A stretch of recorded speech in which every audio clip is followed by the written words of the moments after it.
Members of Congress, I have the high privilege and distinct honor of presenting to you His Excellency, Narendra Modi, the Prime Minister of the Republic of India. Thank you.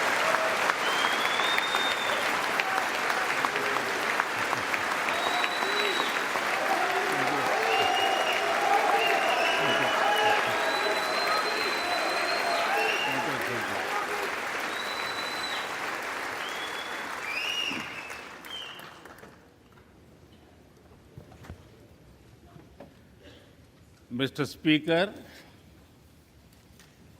Madam Vice President,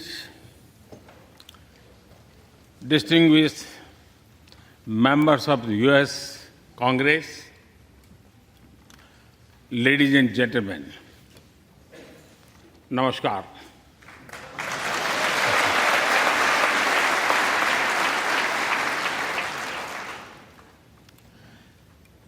It is always a great honor to address the United States Congress.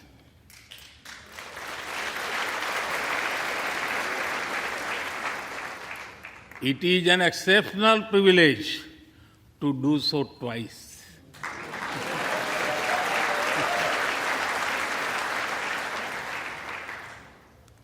For this honor, I extend my deepest gratitude on behalf of the 1.4 billion people of India.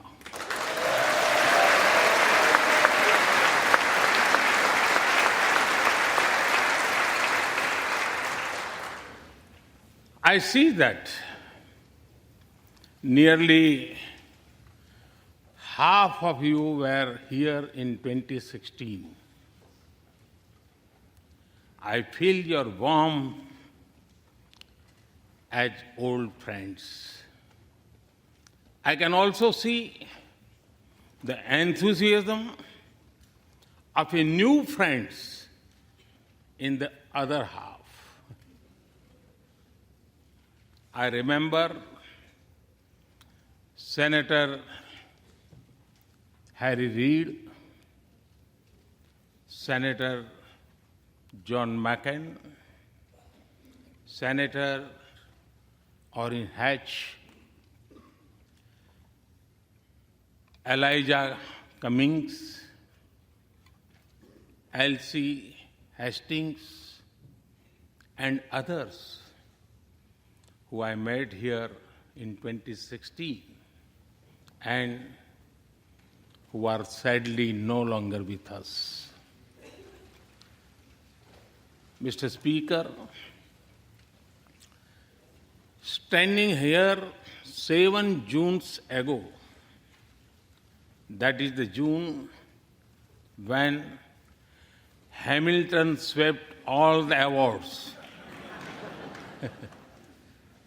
I said that the hesitations of history were behind us. Now, when our era is at a crossroads, I am here to speak about our calling for this century.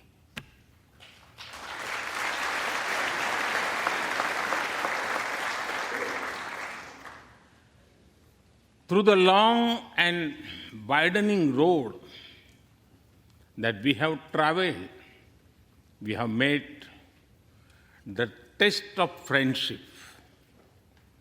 A lot has changed since I came here 7 summers ago. But a lot has remained the same, like our commitment to deepen the friendship between India and the United States.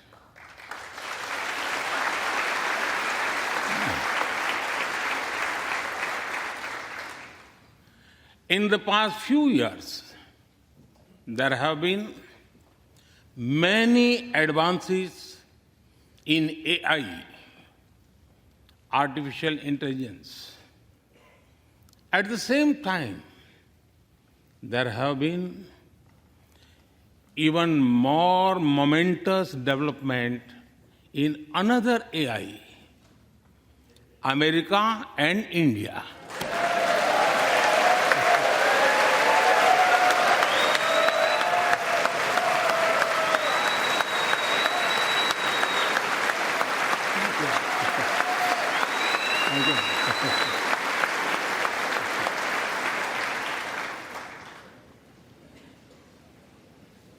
Mr. Speaker and distinguished members, the beauty of democracy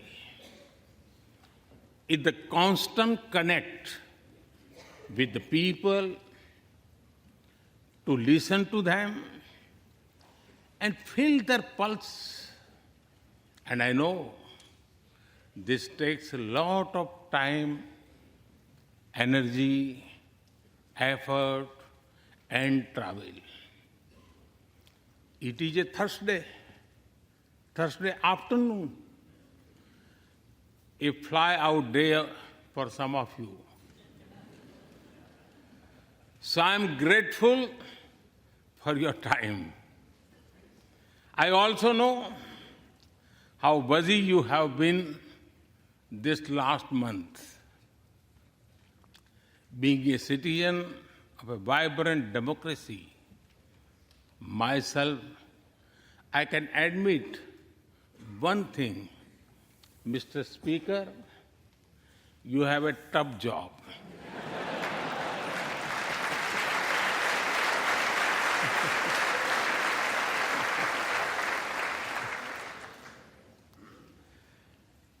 I can relate to the battles of patience, persuasion, and policy. I can understand the debate of ideas and ideology. But I'm delighted to see you come together today to celebrate the bond between world's two great democracies, India and the United States. Thank you.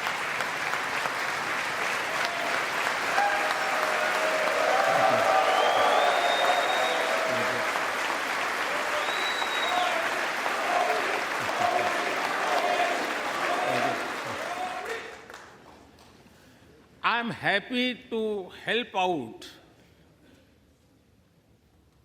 I'm happy to help out whenever you need a strong bipartisan consensus.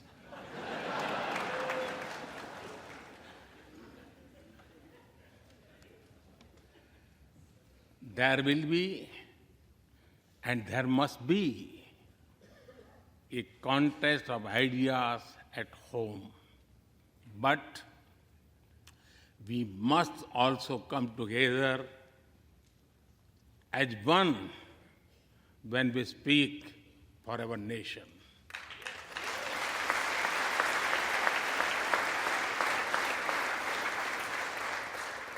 And you have shown that you can do it. Congratulations.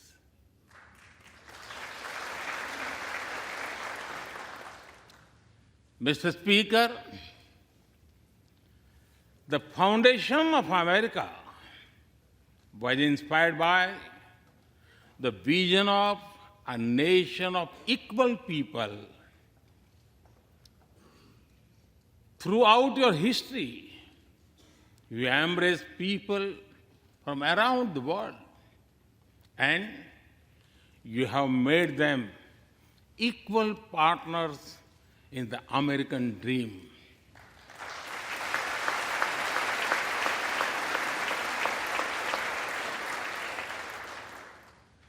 There are millions here who have roots in India. Some of them sit proudly in this chamber.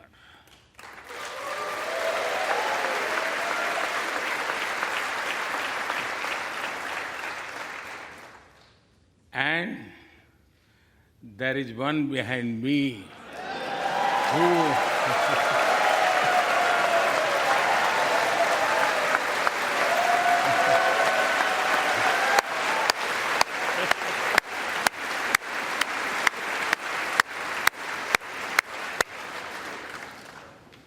has made history. I'm told that the Samosa caucus is now the flavor of the house. I hope it grows and brings the full diversity of Indian cuisine here.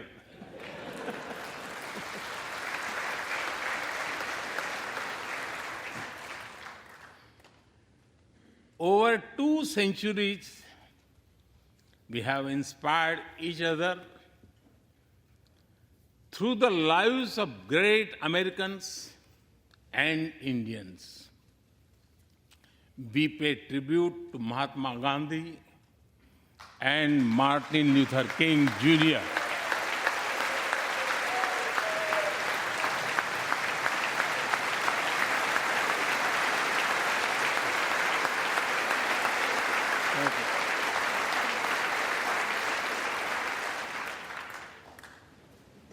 We also remember many others who work for liberty, equality, and justice.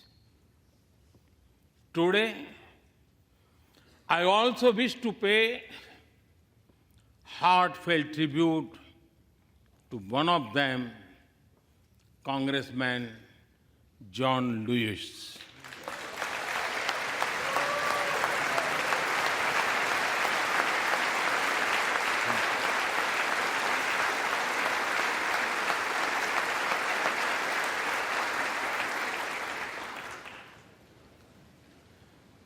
Mr. Speaker, democracy is one of our sacred and shared values. It has evolved over a long time and taken various forms of systems. Throughout history, however, one thing has been clear. Democracy is the spirit that supports equality and dignity.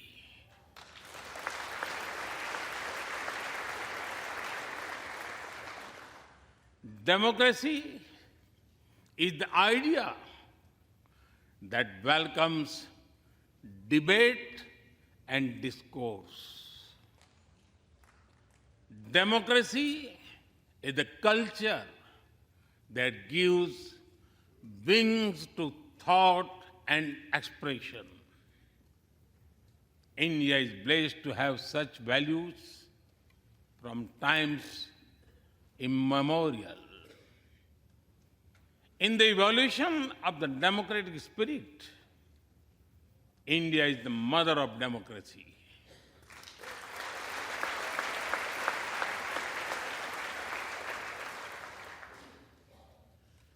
Millennia ago, our oldest scripture said, Ekam Sat Vipra Bahudha Vadanti. It means that truth is one, but the wise express it in a different ways. Now, the US is the oldest and India the largest democracy. Our partnership augurs well for the future of democracy.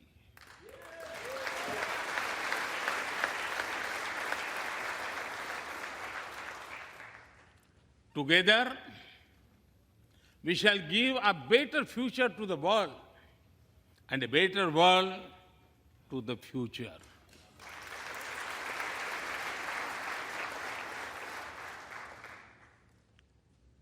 Mr. Speaker, last year, India celebrated 75 years of its independence. Every milestone is important, but this one was a special.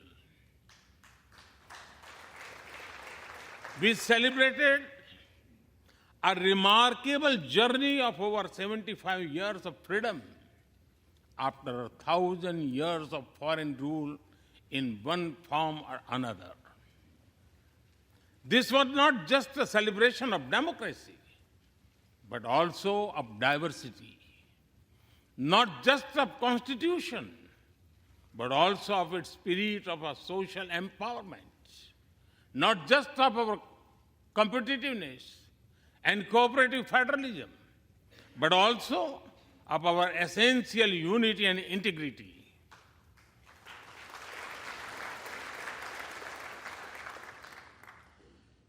We have over 2,500 political parties.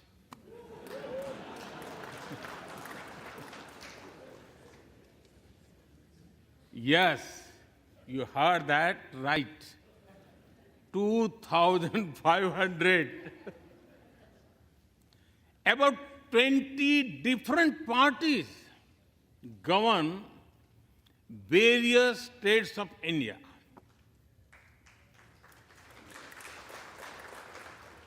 We have 22 official languages and thousands of dialects, and yet we speak in one voice.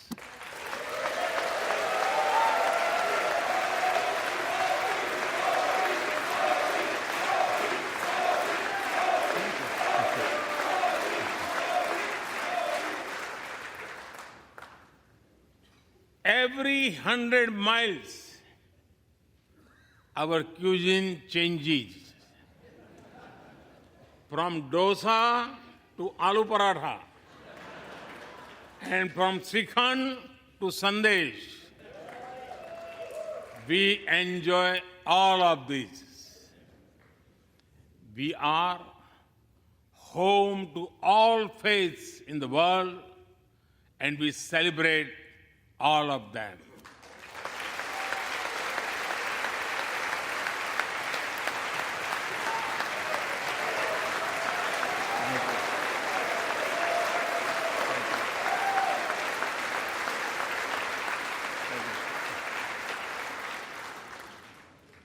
In India, diversity is a natural way of life. Today, the world wants to know more and more about India. I see that. Curiosity in this house too. We were honored to receive over 100 members of the US Congress in India over the last decade.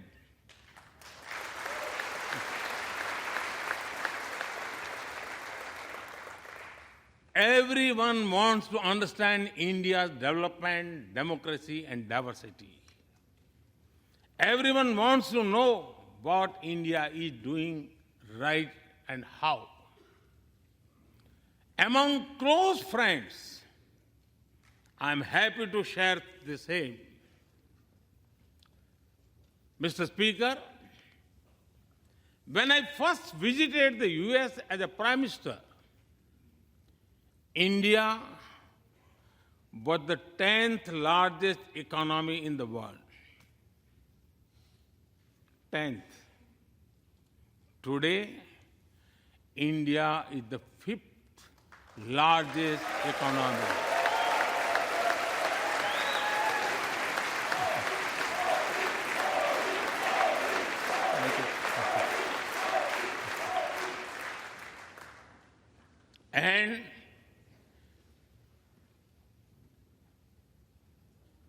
And India will be the 3rd largest economy soon.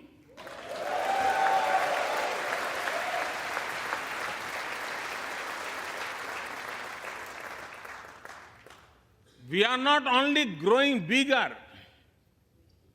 but we are also growing faster.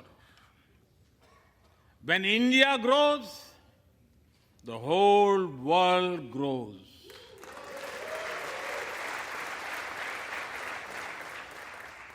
After all, we are 1/6 of the world's population.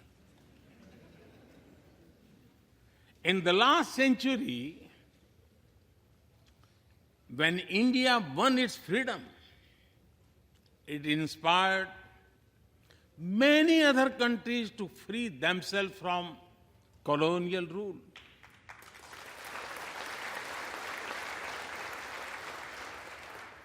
In this century, when India sets benchmark in growth, it will inspire many other countries to do the same.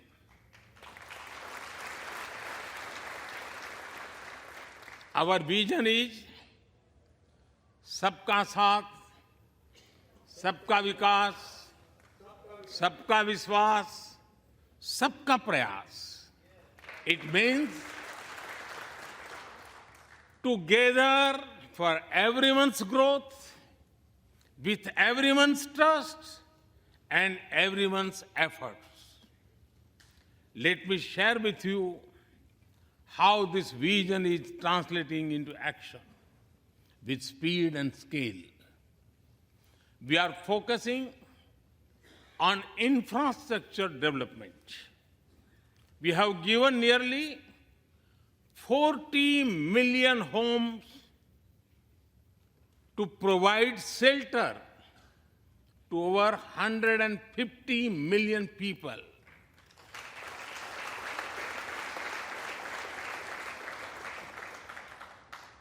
That is nearly 6 times the population of Australia.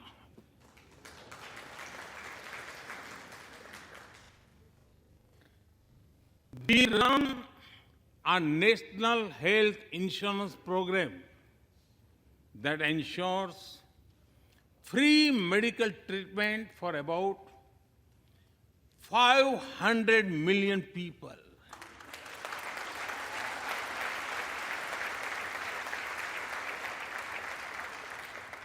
$500 million people, that is greater than the population of South America.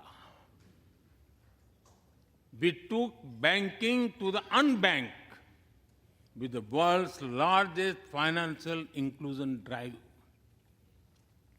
Nearly 500 million people benefited. This is close to the population of North America. We have worked on building digital India.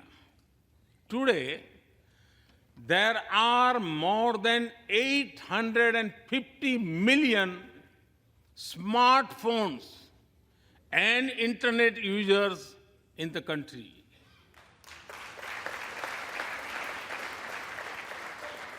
This is more than the population of Europe. We protected our people with 2.2 billion doses of made in India COVID vaccines.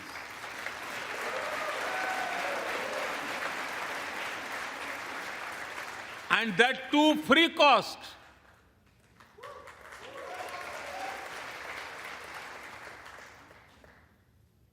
I may be running out of continent soon, so I will stop here. Distinguished members, the Vedas are one of the world's oldest scriptures. They are a great treasure of humanity composed thousands of years ago. Back then, women sages composed many verses in these Vedas. And today, in modern India, women are leading us to a better future.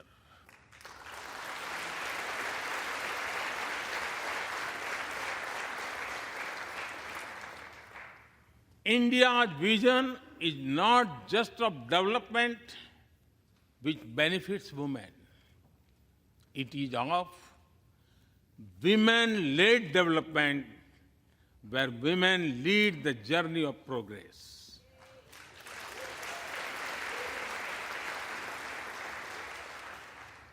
A woman has risen from a humble tribal background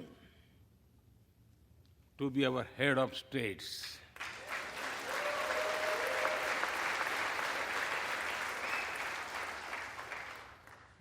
Nearly 1.5 million 1.5 million elected women lead us at various levels. And that is of local governments. Today, women serve our country in the Army, Navy, and Air Force.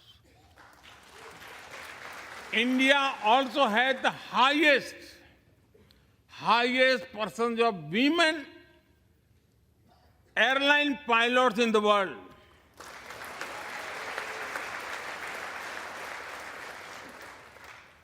And they have also put us on Mars by leading our Mars mission.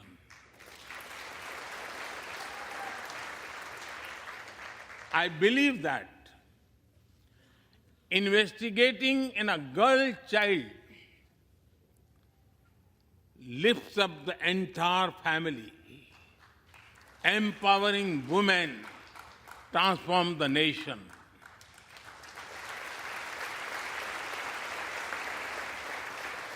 Mr. Speaker, India is an ancient nation with a youthful population. India is known for its traditions, but the younger generation is also making a hub of technology, be it creative reels on Insta or real-time payments. Coding or quantum computing, machine learning or mobile apps, fintech or data science, the youth of India are a great example of how a society can embrace latest technology.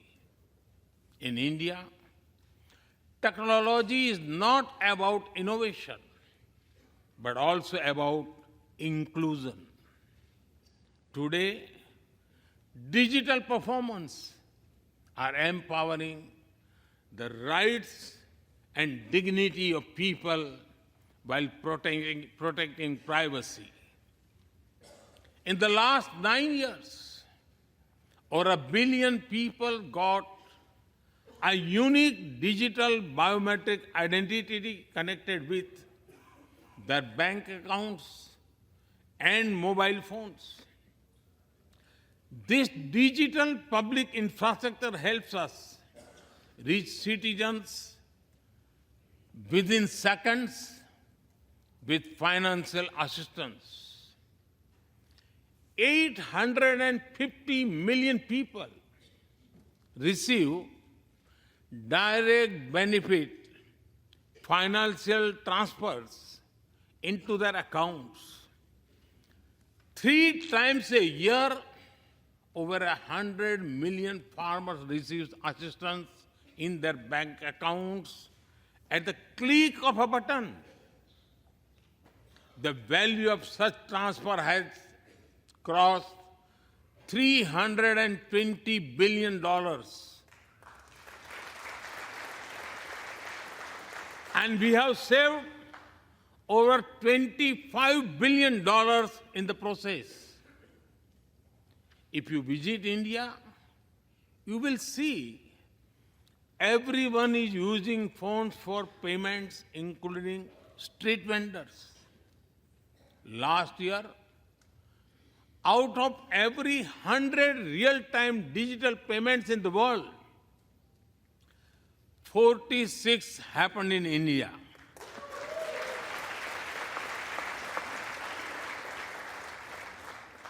nearly 400,000 miles of optical fiber cables, and cheap data have ushered in a revolution of opportunities. Farmers check weather updates, the elderly get social security payments, students access scholarships, doctors deliver telemedicine, fishermen check fishing grounds, and small businesses get loans with just a tap on their phones. Mr. Speaker, a spirit of democracy, inclusion, and sustainability defines us. It also shapes our outlook to the world. India grows while being responsible about our planet. We believe, Mata Bhumihi Putro Aham Prithviya. This means the earth is our mother and we are her children. Indian culture deeply respects the environment and our planet.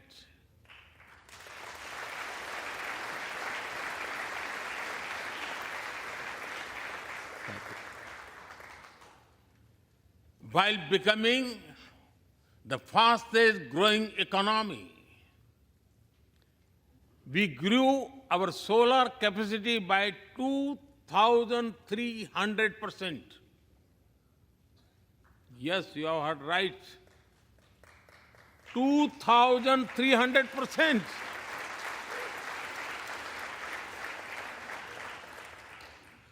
We became the only G20 country to meet its Paris commitment.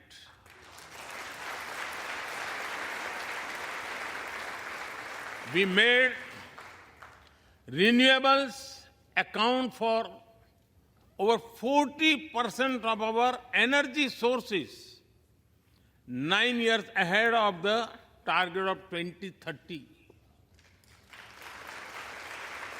But we did not stop there.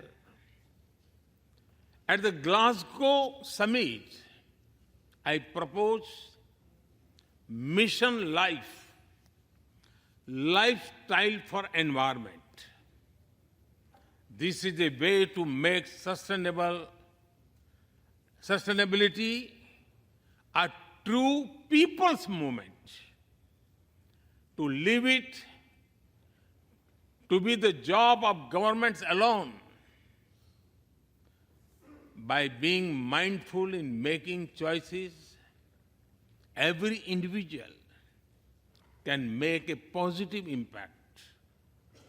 Making sustainability a mass movement, we help the world reach the net zero target faster. Our vision is pro-planet progress. Our vision is pro-planet prosperity. Our vision is pro-planet people.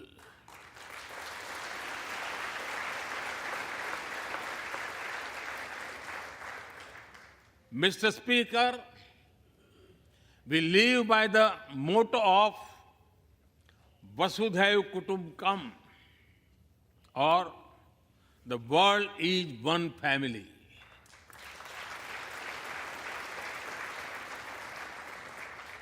Our engagement with the world is for everyone's benefit. The one sun, one world, one grid seek to join us. All is connecting the world with clean energy.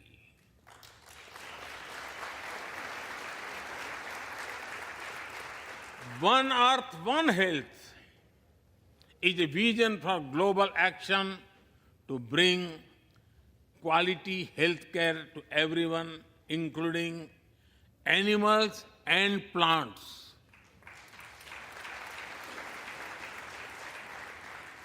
The same spirit is also seen in the theme when we chair the G20, One Earth, One Family, One Future. We advance the spirit of unity through yoga as well. Just yesterday, the whole world came together to celebrate the International Day of Yoga.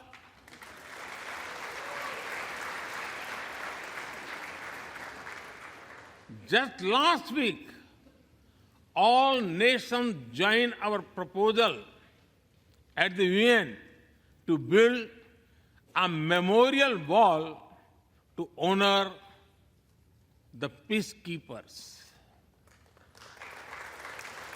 And this year, the whole world is celebrating the International Year of Millets to promote sustainable agriculture and nutrition alike. During COVID, we delivered vaccines and medicines to over 150 countries. We reach out to others, being disasters as first responders, as we do for our own. We share our modest resources with those who need them the most. We build capabilities, not dependencies.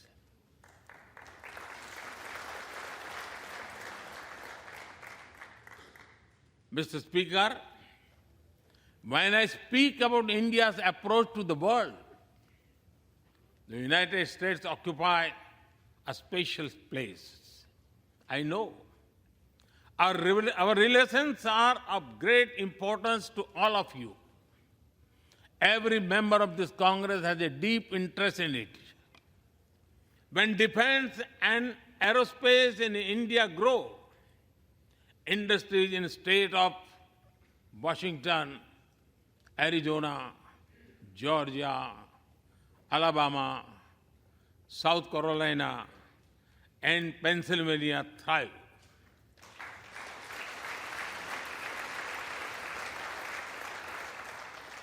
When American companies grow their research and development centers in India thrive. When Indians fly more, a single order for aircrafts creates more than 1 million jobs in 44 states in America.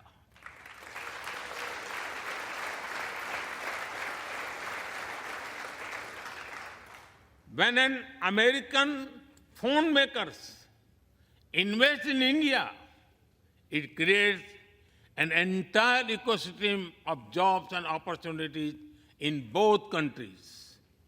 When India and US work together on semiconductors and critical minerals, it helps the world in making supply chains more diverse, resilient, and reliable.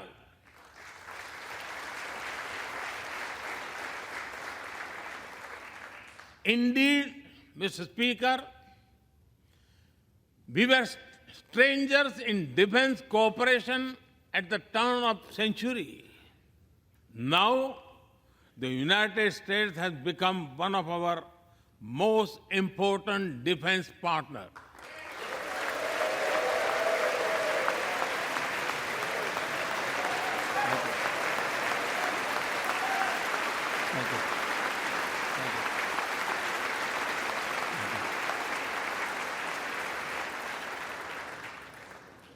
Today, India and the US are working together in space and in the seas, in science and in semiconductors, in startups and sustainability, in tech and in trade, in farming and finance, in art and artificial intelligence, in energy and education, in healthcare and humanitarian efforts.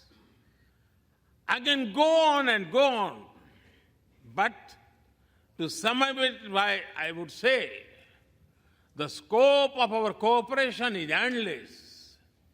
The potential of our synergies is limitless. And the chemistry in our relations is effortless.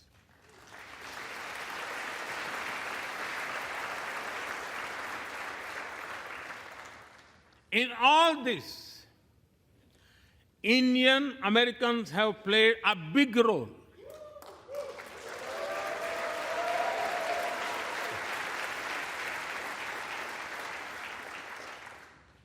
They are brilliant in every field, not just in spelling bee.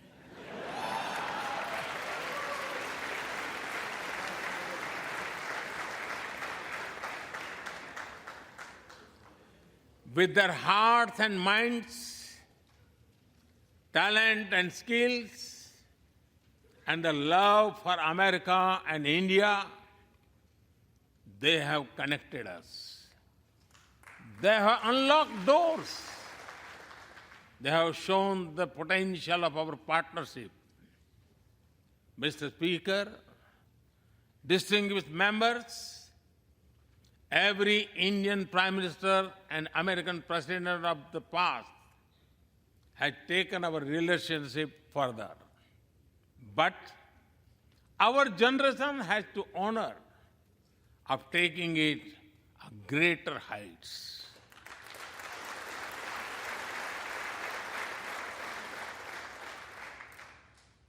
I agree with President Biden that this is a defining partnership of this country because it serves a larger purpose.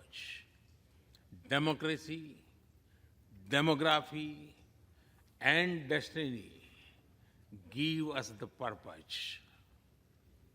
One consequence of globalization has been to cover over concentration of supply chains.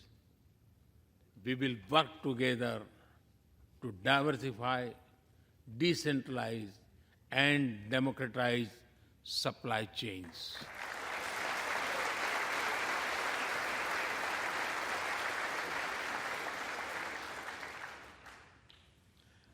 Technology will determine the security, prosperity, and leadership in the 21st century. That is why our two countries established a new initiative for critical and emerging technologies. Our knowledge partnership will serve humanity and seek solutions to the global challenges of climate change, hunger, and health. Mr. Speaker and distinguished members, the last few years have seen deeply disruptive developments. With the Ukraine conflict, war has returned to Europe. It is causing great pain in the region. Since it involves major powers, the outcomes are severe. Countries of the global south have been particularly affected. The global order is based on the respect for the principle of the UN Charter, peaceful resolution of disputes, and respect for sovereignty and territorial integrity.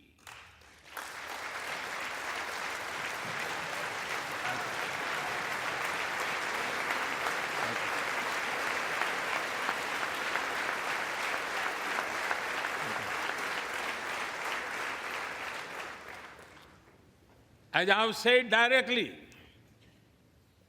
and publicly, this is not an era of war.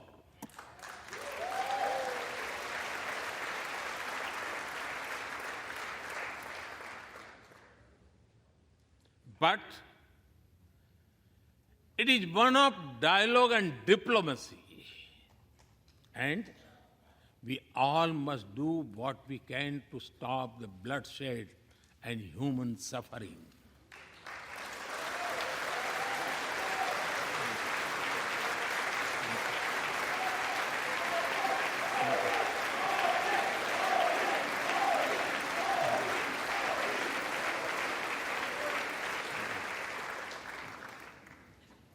Mr. Speaker, the dark clouds of coercion and confrontation are casting their shadow in the Indo-Pacific. The stability of the region has become one of the central concerns of our partnership. We share a vision of a free, open, and inclusive Indo-Pacific.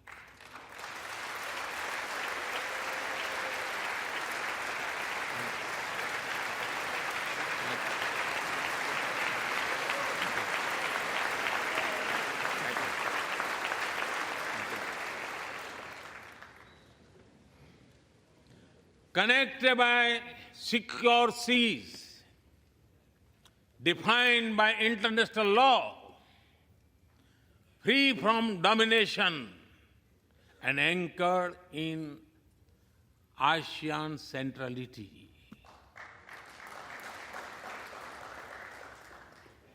A region where all nations, small and large, are free and fearless in their choices, where progress is not suffocated by an impossible burdens of debt.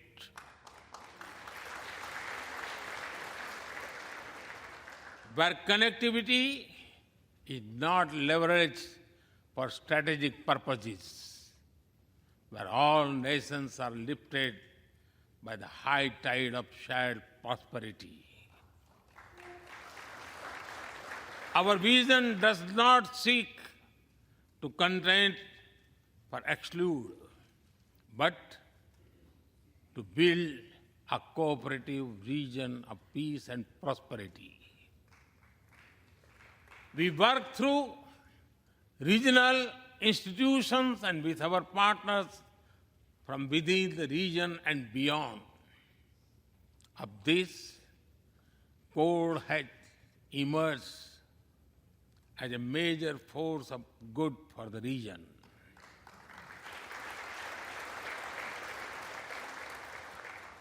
Mr. Speaker, more than 2 decades after 9/11 and more than a decade after 26/11 in Mumbai, radicalism and terrorism still remain a pressing danger for the whole world. These ideologies keep taking new identity and forms, but their intentions are the same. Terrorism is an enemy of humanity, and there can be no ifs and buts in dealing with it.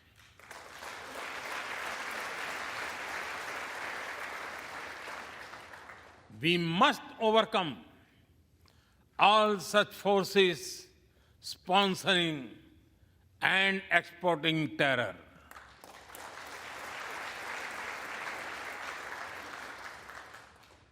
Mr. Speaker, COVID-19's biggest impact was the human loss and suffering it caused. I wish to remember Congressman Ron Wright and the staff members who lost their lives to COVID. As we emerge out of the pandemic, we must give shape to a new world order. Consideration, care, and concern are the need of the hour. Giving a voice to the global south is the way forward.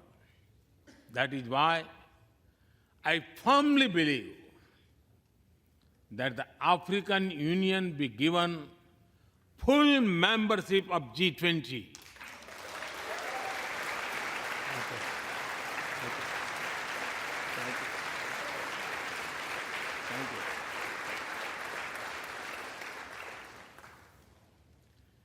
We must revive multilateralism and reform multilateral institutions. With better resources and representation that applies to all our global institutions of governance, especially the United Nations. When the world has changed, our institutions too must change, or risk getting replaced by a world of rivalries without rules. In working for a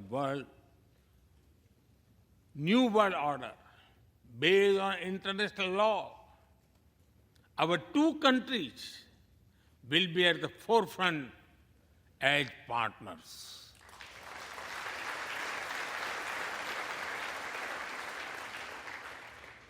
Mr. Speaker and distinguished members, today we stand at a new dawn in our relationship that will not only shape the destiny of our two nations, but also that of the world.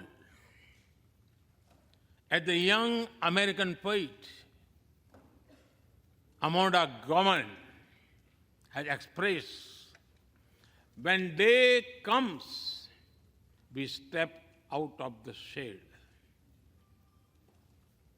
Aflame and unafraid, the new dawn blooms as we free it. For there is always light if only we are brave enough to see it.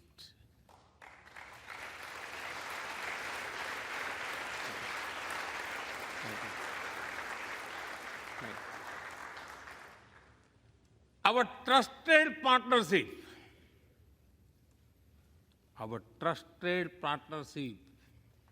is like the sun in this new dawn that will spread light all around.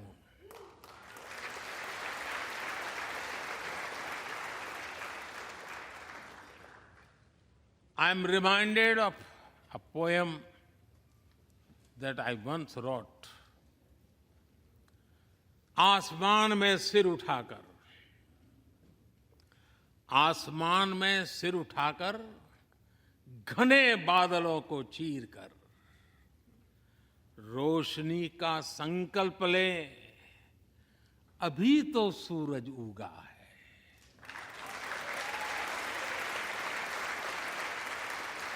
अभी तो सूरज उगा है। दृढ़ निश्चय के साथ चलकर हर मुश्किल को पार कर घोर अंधेरे को मिटाने अभी तो सूरज उगा है।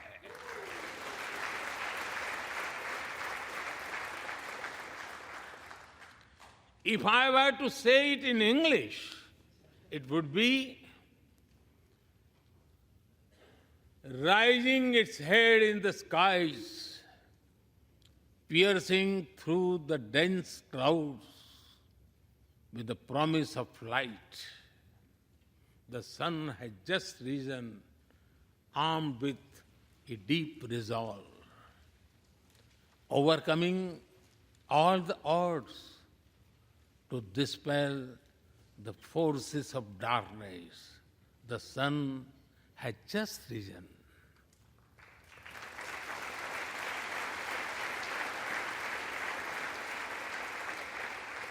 Mr. Speaker and distinguished members, we come from different circumstances and history, but we are united by a common vision and by a common destiny.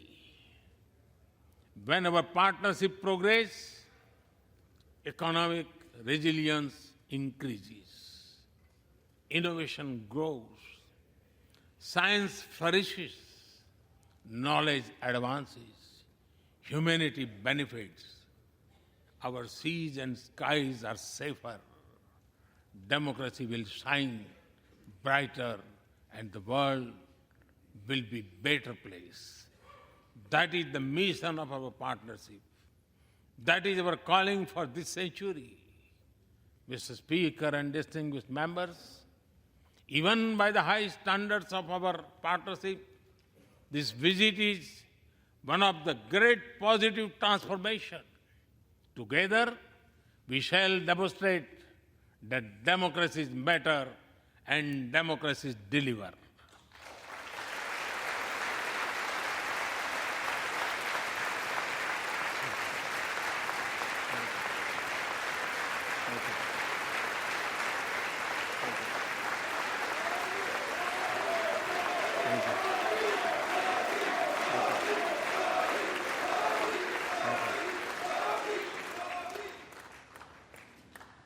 I count on your continued support to the India-US partnership.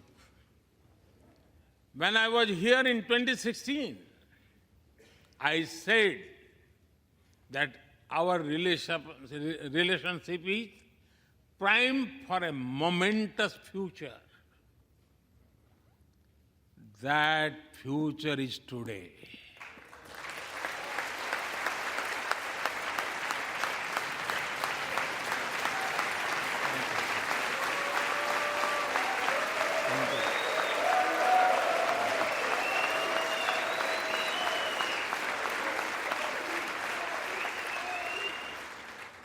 Thank you once again, Mr. Speaker, Madam Vice President, and the distinguished members of this honor. God bless America. Jai Hind.